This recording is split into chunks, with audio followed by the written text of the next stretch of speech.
Before the year even wraps up, we already got a bombshell, guys. It's official. Netflix is buying Warner.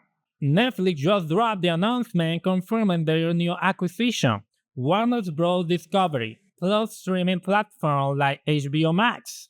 Here the rundown. They're saying theatrical releases will still happen, at least for now. But movies are gonna hit streaming way faster. And Warner was already the studio whose movies dropped the fastest on streaming.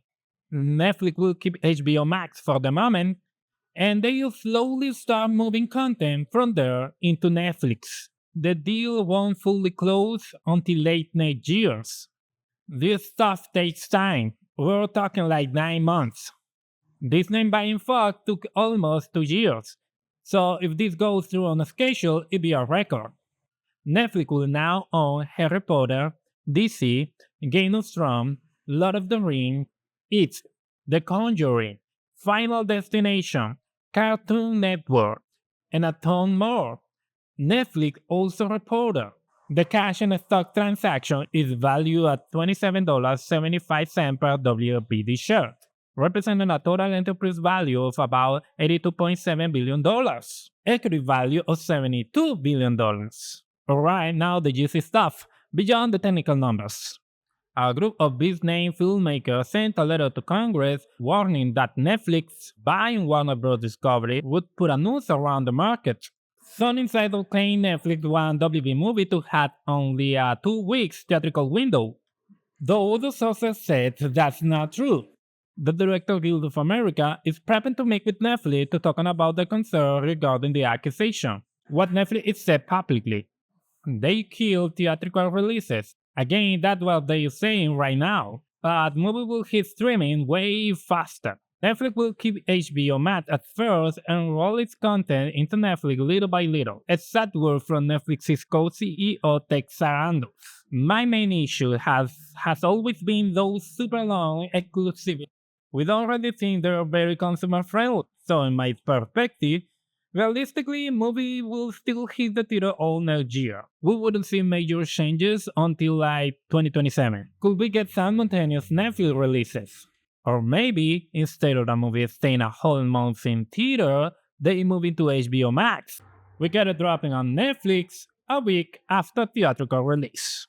Tell me what you think in the comments. Now jumping from movie to DC, where things are even more unstable than the media is letting on. Netflix been vibrating hard with Superman. And sure, James Gunn and Peter Safran are staying as DC co-CEOs. But if HBO disappeared after the deal, if everything moves to Netflix, then the landscape shifts fast. People say HBO will stay, but realistically, Gunn probably won't be moving from his position until 2027, at least. The real issue is this. Netflix loves pumping out content. They didn't drop all this money to play with guns if it's not quality and not making it attitude. Netflix is the opposite. Dropped a 100 project and if two are masterpieces, amazing. Remember Warner was struggling so badly they cancelled Batgirl even though it was already finished. Do you think Netflix wouldn't just release it? So I'm not saying Netflix will fire Gunn, but I do think Gunn might not jive with Netflix's content machine mentality long term. We are gonna see ton of DC content on Netflix. Animation, movies, series, everything. Now two into the areas, comics and gaming. Because remember, yes, Netflix is stepping into gaming. The Warner deal includes more than films and TV. It's confirmed they also getting Warner games. They now own franchises like Batman Arkham, Hogwarts Legacy, Harry Potter, Mortal Kombat, Game of Thrones, and DC Universe. Remember Netflix already has games, and this week they dropped a huge one, a legit AAA title from the PS3, Xbox 360 era, Red Dead Redemption. And honestly, the quality is solid, but not some downgraded mess either. So yeah, we're never gonna see the Arkham games, Hogwarts Legacy, Mortal Kombat, and more on Netflix. That's wild. Now the comics. Honestly, the most serious part. Netflix isn't a publisher.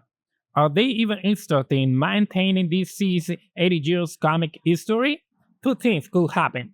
Netflix sells the comic division to another publisher, like how Disney distributes Marvel comics. Or what I'm personally hoping for, Netflix creates a comic section, kinda like Crunchyroll's manga section. Imagine this comic inside Netflix for a small extra cost. That'd be insane. I love that way more than Netflix selling DC comics to Disney or whoever.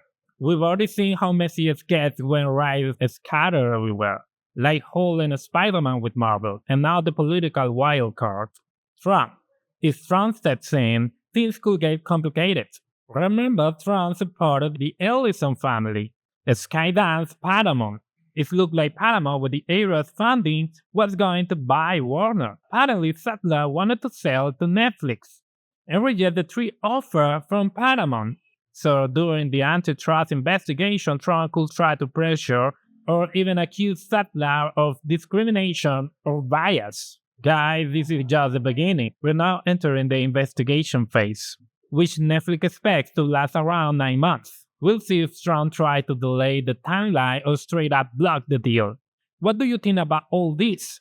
I covered the whole deal: DC movies, comics, gaming. So now I want to hear your take. Hit that subscribe button because we got some insane trailers dropping next week. And check out my Superman vs. Iron Man video. See you next time.